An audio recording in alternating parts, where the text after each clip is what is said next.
নারী ভুঁড়ি এটা অনেক সময় নিজেরা সাফ করতে কষ্ট হয় বা পারে না, তখন কাউকে দিয়ে সাফ করায়। সাফ করানোর পরে বলে সাফ করে দিবা, তুমি অর্ধেক নিবা, আমাদেরকে অর্ধেক দিবা। এরকম হয় কি হয় না?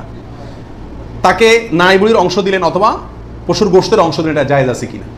প্রাসঙ্গিকভাবে আরেকটি কথা প্রশ্ন চলে আসে, সেটা হলো যে কসাই যখন পশুকে বানায়, তো বানানোর পরে তাকে টাকার সাথে কিছু গোশত দেওয়া হয়, এবং অনেক সময় দেখা যায় যে বানানোর যে বাজার রেট, তার যে মজুরি, এটা তাইতে অনেক কমে রাজি হয়ে যায় কসাইরা। কেন? কারণ তারা জানে গোশত 5 কেজি দিলেই তো 2-2.5 টাকা এসে গেল, অতএব এক্ষেত্রে যদি আমাকে টাকা একটু কম দেয় অসুবিধা নাই। এই ভুলটা ঘরে ঘরে হয়ে থাকে। কোরবানির পশু যারা বানায় সে কসাইদেরকে গোশত দেয় না, এমন মানুষ সারা বাংলাদেশে খুঁজে কয়জন পাওয়া যাবে আমার সন্দেহ আছে। কোরবানির মধ্যে সবচেয়ে বড় দাগের ভুলগুলোর ভিতরে এটা অন্যতম। এইভাবে যদি কেউ করে তাহলে এটা বড় ধরনের ভুল। কোরবানি হওয়া না হওয়া নিয়ে টান দিবে।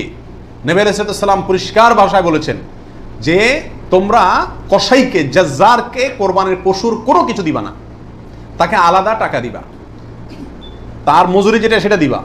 কেন তাকে পশুর কিছু দেওয়া যাবে না? এই জন্য দেওয়া যাবে না যে এই পশুটা আপনি জবাই করছেন কার জন্য? আল্লাহর জন্য। এটার মালিক কে? মূলত আল্লাহ। যেহেতু আল্লাহ খায়ও না পরেও না, আল্লাহর জন্য কিছু দিলে আল্লাহ বলেন আমার পক্ষ থেকে গরিবকে দিও। এটা হলো আল্লাহ সিস্টেম।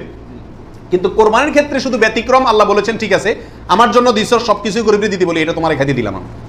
আল্লাহ আমাকে কি করছেন? খাওয়ার সুযোগ দিচ্ছেন। এখন আমি যদি এটা বিক্রি করি বা কোনো কিছুর বিনিময়ে কাউকে দেই, তাহলে সেটা কি হবে না? জায়েজ হবে না।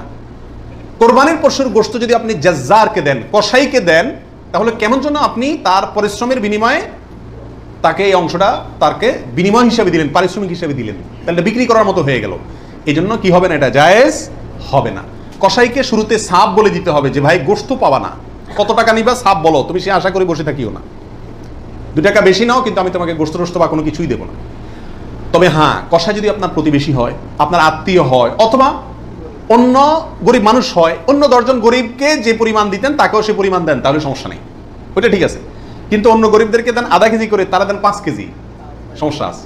কারণ 4.5 কেজি আপনি কেন দিলেন? তাকে কাটছে সেজন্য, এটা বিনিময় হয়ে যাচ্ছে, এই জন্য এটা করা যাবে না। অতএব নারী বুড়িও যদি কেউ সাফ করে, তাকেও কি দেওয়া যাবে না?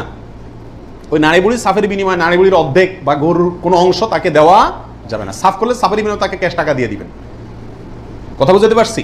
নারী বুড়ি যদি দিতে হয় তাহলে গরিব মানুষ হিসাবে দিলেন, সেটা ভিন্ন কথা, কিন্তু এজ এ তার কাজ পারিশ্রমিক হিসাবে কি করতে পারবেন না? দিতে পারবেন না। এটা বড় ভুলের ভিতরে একটা, এবং এটা প্রচুর পরিমাণে মানুষকে সচেতন করা দরকার ব্যাপারে।